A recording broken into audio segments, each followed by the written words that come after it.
Welcome back to Horror Movies. Today, I will be showing you a horror/thriller film from 2009 titled The Last House on the Left. Spoilers ahead. Watch out and take care. The movie opens with two police officers riding a convict to prison when suddenly a car crashes into them. A woman and man come out of the vehicle and check the police officers. When one of them moves, the woman shoots him in the head. They are there to retrieve the convict. They take their masks off, revealing their faces, and their names are Sadie and Francis. Krug, the convict, then kills the other police officer, dripping blood on his money. Mari Collingwood is swimming in the pool, and she is with her mother, Emma. Her father, John, is a surgeon. They all plan to have a vacation in the woods. They arrive at a beautiful house and start unpacking. Mari asked permission if she could stay in the guest house. Her parents agreed. All of them feel nostalgic after looking at some things. Mari looks at a necklace with a message written on it from her brother, Ben. Mari asks her parents if she could borrow the car to visit a friend.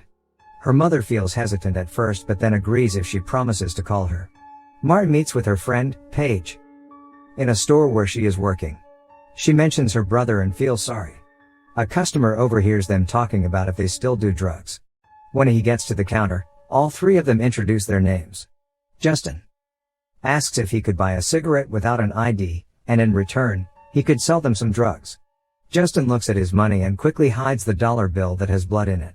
After paying, all three of them go to the motel where Justin is staying. Paige tells Mari she will only take 2 minutes to grab the drugs. After a few minutes, Mari gets impatient and approaches the room. Mari sees Paige already smoking marijuana. Paige offers this to her. Mari gets a call from her mother. She informs her she will be staying at Paige for the night. Her mother disagrees, but the line is breaking up. She then tells her mother she will be back by morning. The teenagers are now having fun in the room. They interview Justin about where he lives and who he is with. He is with his father and uncle, and he mentioned that his mother died a while ago, and the topic went to Mari's brother. Paige changes the subject and tells Justin to wear a nice shirt she found. The ladies try to change Justin's hairstyle when Francis, Sadie, and Krug suddenly appear in the room. Justin did not expect them to come back, leaving him speechless and scared. He introduces the girls and says Francis is his uncle and Krug is his dad. Sadie takes off Mari's jacket and wears it, and they then ask Mari if she owns the car outside. They want to borrow it since theirs is broken thanks to Sadie. Justin asks his father what happened, but he gets a punch on the stomach as an answer. He throws him a newspaper and says their faces are now on the front page. Mari claims it is none of their business, and they will tell nobody. The adults think otherwise. Francis holds Paige's as she takes his knife. Mari gives them the keys so that they won't hurt them. Paige panics after Krug claims they would not let them go. She locks herself in the bathroom and tries to open a window. Francis barges in, breaks her phone, and hits Paige's head on a sink. He also confiscated Mari's phone and stomped on it until it broke. Krug scolds Justin for letting anyone inside the room and forces him to look at Mari's face. All of them are now inside Mari's car. Sadie and Francis are harassing the two girls at the back of the vehicle. Francis looks at the map and says whether they should go left or right. Mari claims they should go left since that is the way for the road they are looking for. Sadie compliments Mari for being brave because she thinks girls like her that are born rich will start whining in situations like these. Meanwhile, Mari secretly presses the cigarette lighter and waits for it to pop off. After passing by a mailbox, Mari takes the cigarette lighter and pushes it on Sadie's forehead, burning her skin. Mari tries to escape through the door. Paige tries to pull Francis away from Mari but fails and accidentally kicks Krug's face. Krug as the driver gets distracted, and the car eventually falls off the road and crashes into the trees. Krug and Francis hit the girls. Francis and Sadie feel worse after looking at themselves in the mirror and noticing the bleeding. When Sadie approaches Mari, Paige hits her with a log and starts running, telling Mari to run. Krug captures Mari as she cries. Sadie and Francis chase Paige in the forest. She sees a construction site and starts yelling for help until Sadie and Francis appear. They then send her back to where Krug and the others are. Krug asks Justin if he is ready to be a man. He asks him to pick one of the girls or maybe both. They then force Justin onto Mari, but he refuses. Paige tells Krug that he is pathetic. He gets offended and approaches her. Paige asks if he is going to hit her. He then says that he will not hit her but then stab her in her stomach. Francis also does the same at her back. Krug stabs her again and shouts at her as Mari approaches her dying friend. Krug tells Mari to tell Paige that she will be alright, but Mari tells him she does not want to. He gets angry at Mari and forces himself at her, while Francis tells Justin to look. After what happened, Mari slowly stands up and tells them she would like to swim. She then hits Krug with a rock and starts running towards the lake. She swims under as Krug shoots at her. She gets shot in the back and stops swimming. Rains begin to pour, and the adults leave Mari, assuming she is dead. The four are now walking in the rain, hoping to find some shelter. They knocked on the door of Collingwood's residence and claimed they had been in an accident. John fixes Francis' nose while Krug tells them they feel lucky to see a house and a doctor simultaneously. John tells them they still need to go to the hospital. But they refuse because they are already on the wanted list, and they might get caught by the police, but the Collingwoods do not know that. They ask if they could take a ride. The Collingwoods agree, but they tell them they cannot have their car until their daughter arrives tomorrow morning. Krug asks to borrow a telephone, and John is now preparing to sew Francis' nose until the electricity goes off. John gets out to look for the generator while Sadie and Krug converse with Emma.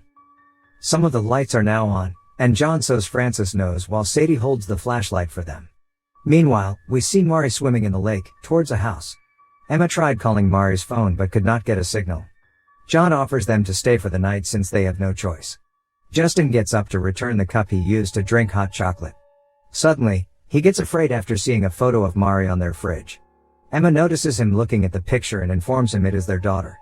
Justin then feels sick and enters the bathroom. Emma gets worried. Krug knocks on the door and tells him to shut his mouth and not to be suspicious. Justin takes out Mari's necklace from his pocket, where he took it earlier after Krug threw it. He then puts it around the cup, turns around, and Krug tells him they are being shown to their room. Emma takes them to the guest house and lights up candles for them. The three then tell Emma that they are grateful. Emma returns to the house and tells John that she feels weird with them. Suddenly, they hear a noise from the outside, and when they go out to look, they find Mari on the ground. John notices a gunshot wound from her back and then carries her inside and starts doing CPR. She spits out water and starts breathing again. The parents then prepare to stop the bleeding from her back. Emma notices the necklace in the kitchen and realizes it is Mari's. Meanwhile, John searches Mari's body for other injuries and notices that she is bleeding from her private part. She tells her father that she is having trouble breathing. He then takes a small hosepipe and takes out her blood. John asks Mari if she could say to him who did this. Emma then tells him about the necklace that Justin put in the kitchen. The parents feel anger and pain. Emma regrets not realizing it after seeing Justin looking at her picture. She is worried about what they will do. They have no car and cannot access the telephones. John then tells her they need to get Mari to a hospital by walking, and they need to prepare for anything. Justin stares at Krug's gun inside the room. As soon as Krug leaves, Justin takes it. While the parents are packing and searching for the boat keys, Emma finds that one of her kitchen knives is missing. Suddenly Francis showed up behind her and thought she was asleep by now, and he wanted to get a beer from the fridge. To avoid Francis from seeing Mari's photo on the refrigerator, she offers him to drink wine. They converse for a while in the kitchen. She flirts with him and tells him she would like to drink by the fire. He then walks into the living room and finds Mari on the table. Emma hits a wine bottle on his head, and when he walks towards her, she stabs him with a kitchen knife. Emma runs away, but Francis chases her with a knife. John appears with a hammer and hits Francis. He then throws something at him and runs away. He calls out to Krug and Sadie in a window, but John approaches him from behind and crushes his nose. The couple then tries to drown Francis in the kitchen sink and sticks his hand to the garbage disposal unit. Francis screams in pain, and then John smashes his head with a hammer. The couple is now heading to the guest house to surprise the other killers.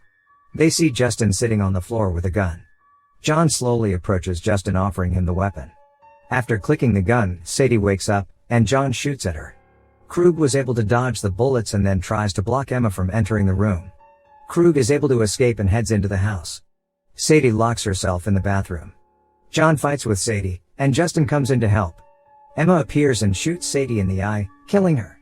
Meanwhile, Krug enters the house and yells about who the couple are. He then discovers Francis' dead body in the kitchen and feels devastated. John enters the house to look for Krug, and he finds his wallet on the table with a picture of his family. Emma is now with Mari in a boat on the lake, waiting for John. John tells Krug to come out where he is hiding. Krug asks him how he knows about them and suspects Justin told them. Krug hides inside a room and notices outside the window that Emma is escaping by the lake. He informs John. As John enters the room and notices the window is open, and Krug is already gone, he assumes Krug has gone down to Emma. Krug then appears behind the door and begins fighting with John. John crashes down from the second floor, which makes him lose his strength. Krug beats him. John finally finds the keys to the boat while Krug describes what he had done to Mari. This gives strength to John to stand up. Unfortunately, Krug suffocates John until he passes out.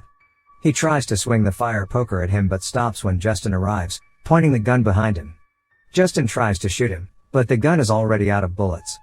Krug stabs Justin with the fire poker, claiming he had loved him. Emma appears with a fire extinguisher, and the couple beats Krug. All the other killers are now dead. The family and Justin are now on the boat driving somewhere safe. Moments later, Krug wakes up and claims he cannot move, and John tells him he paralyzed him from the neck down since he does not have any rope or duct tape to tie him up.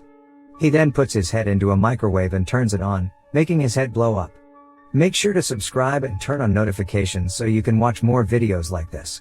Thanks for watching.